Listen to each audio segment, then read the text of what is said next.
હાય, કેમ છો બધા? મજામાં ને? આજનો આપણો વિષય છે ધોરણ 12. ધોરણ 12 ની અંદર અકાઉન્ટ પાર્ટ 1 અને અકાઉન્ટ પાર્ટ 2. અકાઉન્ટ પાર્ટ 1 ની અંદર સૌથી વધારે દાખલા આપણે અહીંયા ગાડી કવર કરવાની કોશિશ કરી છે. અકાઉન્ટ પાર્ટ 2 ની અંદર અમુક જે સિલેક્ટેડ ચેપ્ટર છે જેને ઈઝી એક ફોર્મેટના રૂપમાં પણ કરવાથી આપણને એના માર્ક્સ બેઠા આવી શકે એવા ચેપ્ટરને અહીંયા ગાડી સમાવેશ કરવામાં આવી ગયો છે. જો મિત્રો આની અંદર જે દાખલા છે ને એ માત્ર ઉદાહરણના દાખલા તમે કરશો ને તો પણ તમારે સ્વાધ્યાયના ખાલી જસ્ટ જોવાના જ રહેશે. બાકી એની કોઈ લખીને કરવાની જરૂર નથી. ખાલી માત્ર ઉદાહરણ કરો અકાઉન્ટની અંદર, બીજું વધારે કંઈ કરવા જેવું છે નહીં. ઉદાહરણ કરશો એટલે સ્વાધ્યાયના દાખલા આપમેળે તમને આવડવા લાગશે. ખાલી પેન્સિલ લઈને બેસી જવાનું, ચેક કરી લેવાનું હવાલા આવડે છે કે નહીં આવડતા હોય, જે અઘરા લાગે એ કરવાના છે. તો આની અંદર જે દાખલા છે હું અહીંયા આગળ ચર્ચા કરવા જઈ રહ્યો છું. તમને એક વાત કહેવી છે, અકાઉન્ટ અને સ્ટેટ ધોરણ 12 ની અંદર અકાઉન્ટ અને સ્ટેટ જે 20 ગુણના એમસીક્યુ આવવાના છે. ઘણા લોકોએ ઘણી બધી આઈએમપી આપેલી હશે, પણ હું તમને કહું છું તમારી જોડે જ આઈએમપી છે. માત્ર ને માત્ર જે તમારી સ્વાધ્યાયની પાછળ એટલે કે જે તમારી ચોપડી છે ને, જે સ્વાધ્યાયની અંદર એમસીક્યુ છે એ કરી લો. અને તમારી જોડે જો કોઈ જૂની નવનીત હોય એટલે તમારી જોડે કોઈ નવનીત પડી હોય, એ નવનીતની અંદર પાછળ સ્વાધ્યાયના પણ એમસીક્યુ હશે, બીજા 20 જેવા, 10 જેવા આગળ હશે, બીજા 20 જેવા આશરે પાછળ હશે. ટોટલ આ રીતે પર ચેપ્ટર 30 ની રેન્જમાં જશો ને મિત્રો તો 10 ચેપ્ટરના ગણીએ તો 300 એમસીક્યુ. આ 300 એમસીક્યુ કરી લીધા ને તો તમારા 20 ગુણ બેઠા છપાઈ ગયા. બરાબર. અકાઉન્ટમાં પણ આ જ પ્રોસેસ અને સ્ટેટમાં પણ આ જ પ્રોસેસ કરજો તો તમારે બીજા જોડે કોઈ આઈએમપી માંગવાની જરૂર નથી કે નથી કોઈ તમારે કોઈ જાતની કોઈ જોડે હાથ ફેલાવવાની જરૂર. આટલું કરો, મહેનત કરો, બિંદાસ આમાંથી જ એમસીક્યુ આવશે. 1-2 ખૂટે તો ઠીક છે, બાકી 20 માંથી હું તો કહું છું 17 થી 18 માર્ક આમાંથી આવશે. ઓકે, તો હવે સમય નહીં બગાડીએ, હવે આપણે વિડિયો શરૂ કરીએ. આવી ગયો છે, ચલો હવે આપણે વિડિયો શરૂ કરીએ. તો અહીંયા ગાડી આપણે અકાઉન્ટ પાર્ટ 1 ની અંદર જે પણ દાખલા, જે પણ ઉદાહરણ છે એ અહીંયા મેં લખ્યા છે.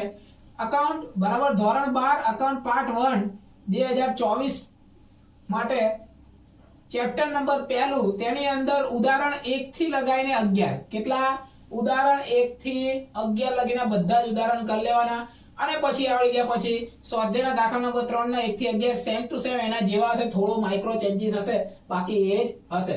મિત્રો હું નહીં કહેતો કે બેઠા આવશે, હું એમ કહું છું કે આવા જ દાખલા કરવાના, ખાલી જસ્ટ એના પ્રશ્નોની અંદર જે અમાઉન્ટ એટલે કે રકમ લખેલી હોય આંકડા એ બદલાઈ જાય છે અને જે નામ લખેલા હોય એ બદલાઈ જાય. બાકી જે દાખલા ગણવાની પ્રોસેસ છે એ આમાંથી જ હોય છે. ઓકે, પછી આગળ જોઈએ ત્રીજું ચેપ્ટર. બીજું ચેપ્ટર મિત્રો વાર્ષિક હિસાબ જે 11 ગુણનું છે એની અંદર પછી આપણે થોડું રિસર્ચ કરીને પછી આપણે અપલોડ કરીશું. ત્રીજું ચેપ્ટર, ત્રીજા ચેપ્ટરની અંદર તમારે 1 થી લગાવીને 8 લગી ઉદાહરણ કરવાના છે. આટલું કરી કાઢે એટલે ત્રીજું ચેપ્ટર પૂરું. બાકી ભાઈ સ્વાધ્યાયમાં તમારે પ્રેક્ટિસ જે કરવી હોય એ દાખલા અહીંયા ગાડી મેં ઠીક કરેલા છે. ચેપ્ટર નંબર 4 1 થી 4 ઉદાહરણ કરી લો એટલે દાખલા પૂરા. બસ આ જ લાભનું ત્યાગનું પ્રમાણ. ત્યારબાદ જોઈએ યુનિટ નંબર 5. યુનિટ નંબર 5 ની અંદર ઉદાહરણ નંબર 18 22 23 24 25 27 28 29 30. આટલા બધા ઉદાહરણ, આટલા તો હોય મિત્રો, આગળમાં ખાલી 2-4 કર્યા. બરાબર, જ્યાં માર્ક વધારે છે ત્યાં ઉદાહરણ પર વધારે છે. તો આટલા ઉદાહરણ તમારે ખાલી જોવાના છે અને બસ ખાલી એટલું યાદ રાખવાનું છે કે આની અંદર ખાલી રકમ બદલાશે અને કોઈ નામ બદલાઈ જશે.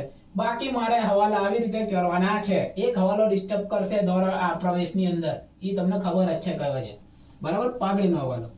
અહીંયા જોઈએ, જો જે વિદ્યાર્થી બિલકુલ નવા છે, જે લોકોને હજુ ખ્યાલ નહીં શું છે અકાઉન્ટ ને એ લોકો માટે આ ચેપ્ટર ની અંદર માર્ક લાવવા હોય તો પુનઃ મૂલ્યાંકન ખાતું ચોપડીના પેજ નંબર 120 ઉપર, એકત્રિત નફાઓની વહેંચણી પેજ નંબર ચોપડીના 127 128 ઉપર, મૂડી ખાતું ચોપડીના પેજ નંબર 4 ઉપર અને પાકું સર્વે ચોપડીના પેજ નંબર 40 ઉપર આપેલા છે. આ નમૂના તમારે યાદ કરવા પડે. દરેકની કાચી એન્ટ્રી તમને યાદ આવી જાય પછી જ તમે આની અંદર આગળ કાચી એન્ટ્રી કરો, પ્રેક્ટિસ કરો, પછી તમારા ચેપ્ટર ની અંદર માર્ક આવશે. બાકી ડાયરેક્ટ ઉદાહરણ કરવા ગયા તો તમને કઈ ખબર પડશે નહીં. ઓકે, ત્યારબાદ જોઈએ છઠ્ઠું ચેપ્ટર. ઉદાહરણ નંબર 13મું 14મું 15મું 20મું, ઉદાહરણ નંબર 21 22 23. આટલા ઉદાહરણ તમારે છઠ્ઠા ચેપ્ટરમાં કરવાના છે. બસ બીજું કશું નહીં. સ્વાધ્યાયમાં પ્રેક્ટિસ કરવી તો કરજો, બાકી આટલું બહુ છે.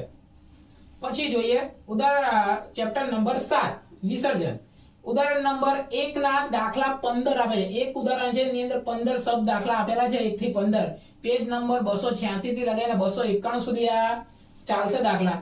તે બધા તમારે ગણવાના છે. એ થઈ ગયા પછી તમારે સ્વાધ્યાયના દાખલા નંબર 5 ના આવા દાખલા બીજા આવશે એ પ્રેક્ટિસ કરી શકો છો. બરાબર, બાકી આટલા તો ઉદાહરણ જોવાના. એક જ ઉદાહરણ આ ચેપ્ટર ની અંદર એક જ ઉદાહરણ જેની અંદર 15 નાના દાખલા છે ઈ જ. બરાબર, આમ નોટ કરશો એટલે આવડી જશે. આ હતો આપણો અકાઉન્ટ નો પાર્ટ 1. હવે અકાઉન્ટ નો પાર્ટ 2 માં જઈએ. તો એની અંદર આપણે પહેલા બે ચેપ્ટર છે ઇક્વિટી શેર મૂડી અને ડિબેન્ચર વાળા ચેપ્ટર, એની અંદર આપણે ફરીથી રિસર્ચ કરીશું, પછી લઈશું દાખલા. પણ અહીંયા આગળ પહેલા આપણે અહીંયા જે છે મારા માઇન્ડમાં એ મેં અહીંયા લખી કાઢ્યા છે. યુનિટ 3, બરાબર, તેની અંદર ઉદાહરણ નંબર 1, 4, 5, 8, 9, 10, ઉદાહરણ નંબર 12, 13, 14. પછી સ્વાધ્યાયની અંદર 4, 5, 6, 8, 9 ને 10 આટલા દાખલા ગણવાના છે. આની અંદર મિત્રો સ્વાધ્યાય બી ફરજિયાત કરવાનું છે અને ઉદાહરણ પણ ફરજિયાત કરવાના છે. બરાબર, ત્યારબાદ ચોથું ચેપ્ટર, તો એની અંદર ઉદાહરણ નંબર 1, 2, 3, 4, 5, ઉદાહરણ નંબર 7, 8, 9, 10, 11, 12, ઉદાહરણ નંબર 13 અને 14, ઉદાહરણ નંબર 15, 16 અને 17. અને બીજા ઇમ્પોર્ટન્ટ પેજ નંબર છે એ અહીંયા મેં લખ્યા છે. પેજ નંબર 166, 173, 187 અને 191. આ પેજ નંબર તમારે ખોલવાનો છે. આની અંદર તમને નમૂના જોવા મળશે, ફોર્મેટ. બરાબર, એ ફોર્મેટ કર્યા પછી તમને આ ચેપ્ટરો ના જે દાખલા છે એ આવડશે. બરાબર, જે લોકો નવા છે, બાકી જે લોકોને ફોર્મેટ યાદ છે ખાલી ઉદાહરણ કરો, કારણ કે તમને ઓલરેડી પહેલેથી ફોર્મેટ યાદ છે. ત્યારબાદ જોઈએ યુનિટ નંબર 5. પાંચમા ચેપ્ટર ની અંદર પહેલા તો તમારે સૂત્ર યાદ રાખવા પડશે ગુણોત્તરના. બરાબર, ઉદાહરણ નંબર 1, 3, 4, 5, 11. ત્યારબાદ ઉદાહરણ નંબર 13, 14, 17 અને 21, ઉદાહરણ નંબર 24, 26, 28, 29, 30 અને 31. આટલા ઉદાહરણ કરી લો પછી તમારે પાંચમા ચેપ્ટરમાં બીજું કાંઈ નવું શોધવા જવાની જરૂર નથી.